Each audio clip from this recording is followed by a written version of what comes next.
Hello everybody, my name is Craz and welcome back to Murder Drone Individual Training 2, or Stealing Demo, whatever you call it. Now, you might be thinking, what on earth else is there for me to do? Well, I've actually experimented with this up here, as you can see up here, and I think I have what it takes to beat hard mode. And now I am not guaranteed, I'm not saying I can beat this 100% in like 20 minutes. I'm saying I think I have what it takes to beat hard mode. Just straight up. And like I said, I've had a bit of practice with it, and I think I'm at a point where I can safely say I bet hard mode in this game. Let be known, there's going to be a lot of quiet moments, as I'm going to be very focused. So I'll see you on the other side, but everybody. There's going to be a lot of skipping of text here, and a lot more focused segments, so don't be alarmed if moments get skipped, because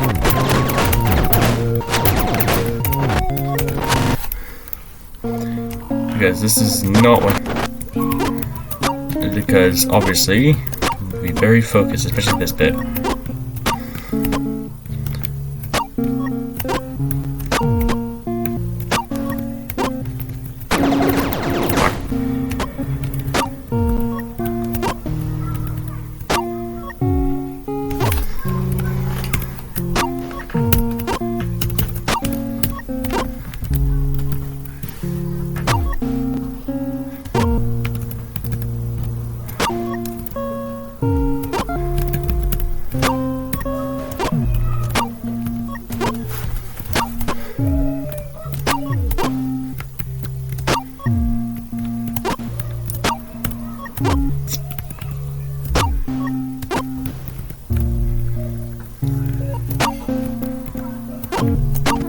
Oh!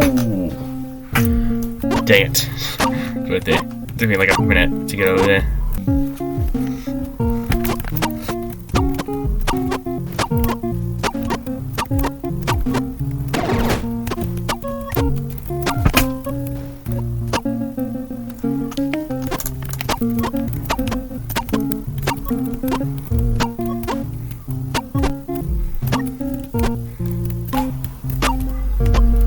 I gotta stop underestimating the dash ability. That's what I'm doing. I'm underestimating it, because I think that what I was on was too far, and I thought that was it, but it's too far back. I gotta stop underestimating it.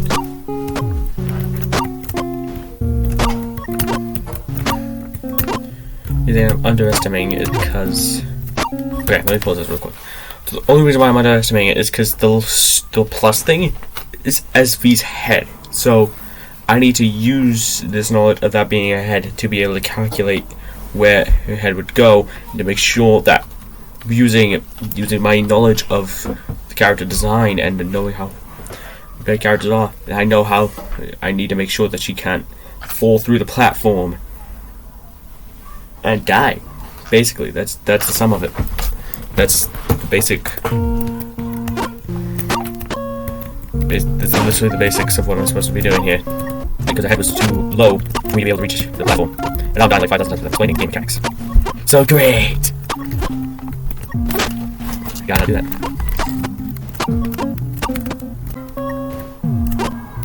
That it's so fine-tuned. It is so fine-tuned. You can't just do it instantaneously. You have to have a strategy. You can't just go in and wing it. You have to know what you're doing.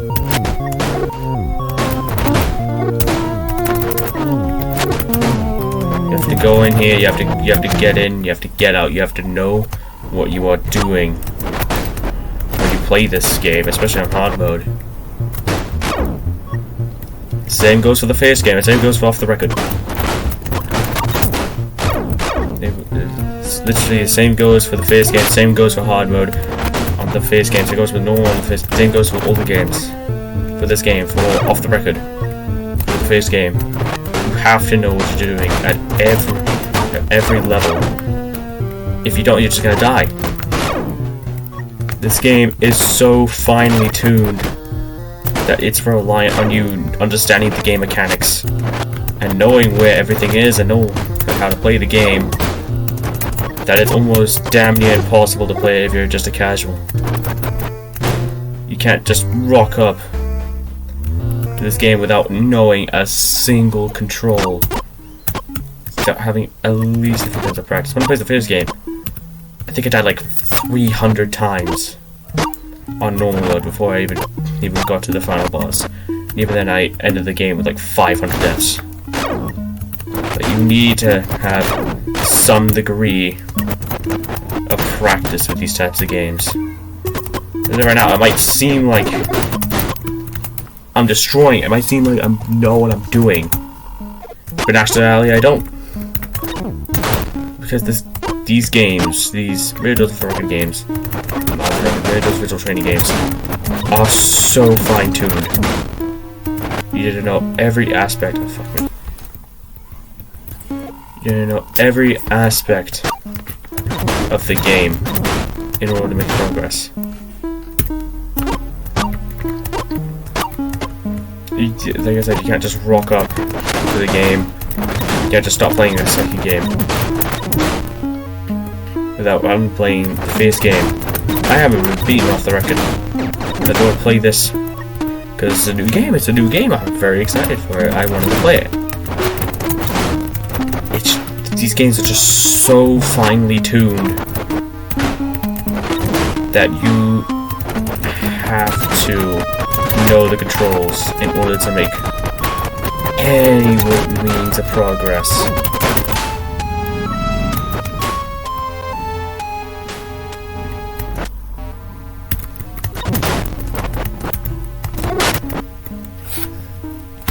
And you need not do that.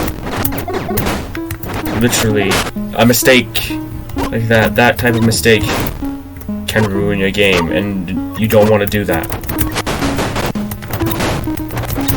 You need to make sure you get every single thing correctly. One error at all in this game, one error within the entire series, and you just cannot. It's just over at that point. Unless you have enough of the I gotta call it the HP bar now. Enough of the like HP bar in order to make progress and revive the other drone. You cannot make progress. You have to have both of them in order to continue in this game, which is why what makes this game so different from the other one. Because in the original you only had Rookie.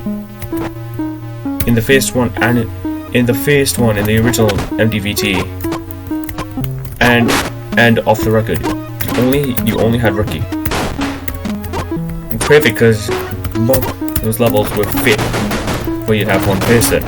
Off the record was like the bridge. Like, you need both people. It experimented with you needed 2 people in order to pass the levels. That's why it's so difficult. There's definitely some levels that you can do with only one person, but most of them, they definitely needed both drones.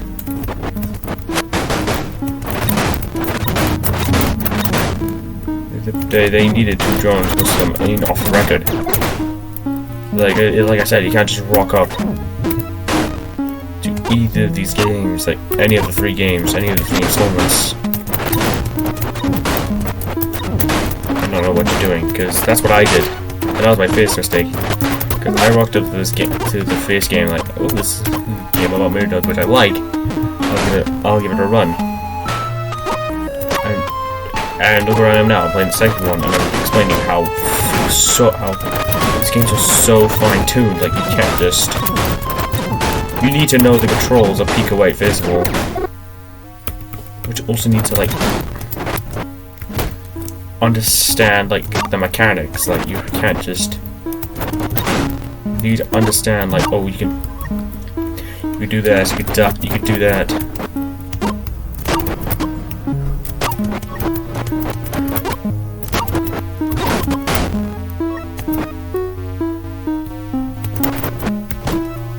That's what makes this series so rigid. It's so fine-tuned that you just need to press your button. You can't just press buttons and pray. You need to actually like figure out what you're supposed to be doing.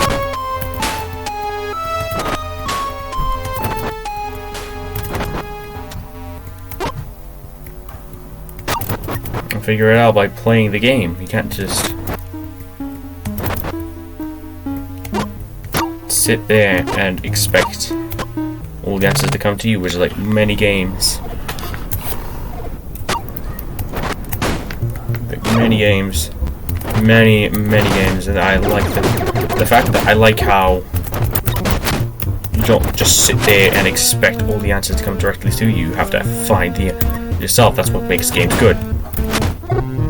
Especially this game, especially this series. Look at this. I'm trying to kill a murder drone for like 5,000 yards out, only for him to respawn. I know that he respawns because I played the game. It's so well tuned that knowing these types of things will eventually, not instantaneously, but will eventually help you out in the long run. Like right now, I got this, boom. I may not kill them then, but then I kill them then. You gotta know these types of things where you get into the game. It's just that well tuned that it is a requirement to know literally everything about the game.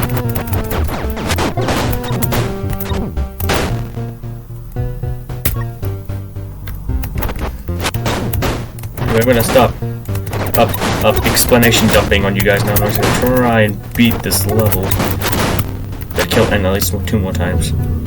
Yes, and twice. Yeah, I think that's the thing with murder drones. I'll explain more about murder drones in this game by the end of it. Why we get to this point? Like a level X or something.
I think this is a good point to like fully explain.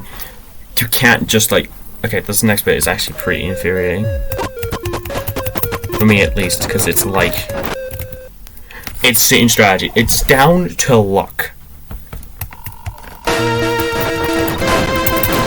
It's literally down to luck.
it! I'm in it! 3 minutes!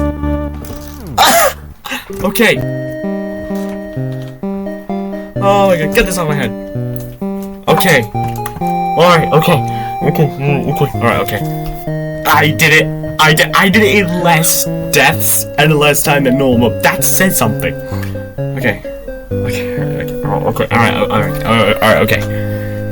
So what I meant by last level is more luck-based. Now, let me go into camera mode real quick. So what I meant by, like, luck-based is that the other levels aren't as luck-based. The final one is. And it is in a way which makes it basically impossible. The last level is ridiculously luck-based, and I'm gonna call it this type of luck. Let's say DDPL luck.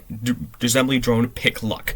Because it depends on what assembly drones are picked more. You may have noticed, but I was struggling when the V's came around, which if you know when the V's was one that were rapid firing. I was struggling to try and tackle them because they were sending out so many shots, and if they corralled me, then they basically killed me. And if I start with 2 V's, then I'm basically dead because I cannot counter them.